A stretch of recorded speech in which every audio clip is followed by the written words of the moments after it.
তীব্র জ্বালানি তেলের সংকট চলছে রংপুরে। কাকভোর থেকেই ফিলিং স্টেশনের সামনে সার বেঁধে অপেক্ষা করছেন বাইকার ও যানবাহন চালকরা।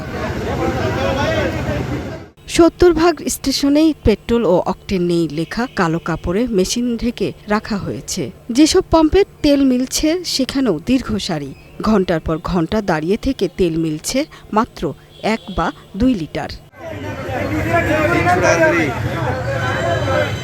ফিলিং স্টেশন কর্তৃপক্ষ বলছে, তেল সরবরাহ থাকলেও চাহিদার তুলনায় তা খুবই সামান্য। ফলে রেশনিং পদ্ধতিতেও অবস্থা সামাল দেয়া যাচ্ছে না। ধর্মঘট প্রত্যাহারের পর সিলেটের ফুয়েল স্টেশনে জ্বালানি সরবরাহ চালু রয়েছে। ডিপো ও পাম্পে নেওয়া হয়েছে বাড়তি নিরাপত্তা। কম বেশি সব পাম্পেই মিলছে জ্বালানি তেল। নারায়ণগঞ্জের রূপগঞ্জ উপজেলায় ১৪টি ফিলিং স্টেশনের মধ্যে মাত্র ৫টি খোলা রয়েছে। এগুলোতে আবার ডিজেল থাকলেও পেট্রোল অকটেনের সংকট রয়েছে। ফলে চাহিদা অনুযায়ী তেল কিনতে পারছেন না চালকরা। যেখানেই যাচ্ছি তেল পাওয়া যাচ্ছে না। সরকারের পক্ষ থেকে সিদ্ধান্ত শুনতেছি একরকম, তাদের অফিসে বসে তারা একরকম জানাচ্ছে, কিন্তু বাস্তব পরিপ্রেক্ষিতে এসে আমরা অন্যরকম দেখতে পাচ্ছি। এখন ঈদের আগে কয়েক জায়গায় ঘুরলাম, তেল পাইনি। লাস্ট কিছুদিন আগে ঘুরতে পাইনি। আজকেও বর্তমানে আমার তেল নাই।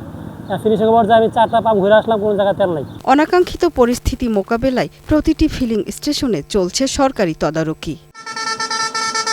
নেত্রকোনায় তেল সংকটে একে একে বন্ধ হয়ে যাচ্ছে ফিলিং স্টেশন। মালিকরা বলছেন, পেট্রোল অকটেন বা ডিজেল কোনোটিরই সরবরাহ বা মজুত নেই। আমাদের অ্যালটমেন্ট দেয় প্রতিদিন রাত্রে ১২টা ১টার দিকে। এখন কালকে যদি পাই, আজকে রাত্রে যদি অ্যালটমেন্ট দেয় তা কালকে পাবো, হয়তো পরশুদিন চালু করতে পারি। যখন পাবো তখনই চালু করবো ভাই। জেলায় আরও ১৬টি ফিলিং স্টেশনেও পেট্রোল, ডিজেল ও অকটেনের সংকট রয়েছে।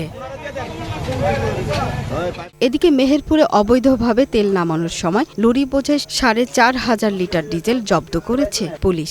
গোপন খবরের ভিত্তিতে শুক্রবার ভোরে গাগনীর সাহেবনগর বাজারে অভিযানে যায় পুলিশ। সুরাইয়া অনু, গ্রিন নিউজ ডেস্ক।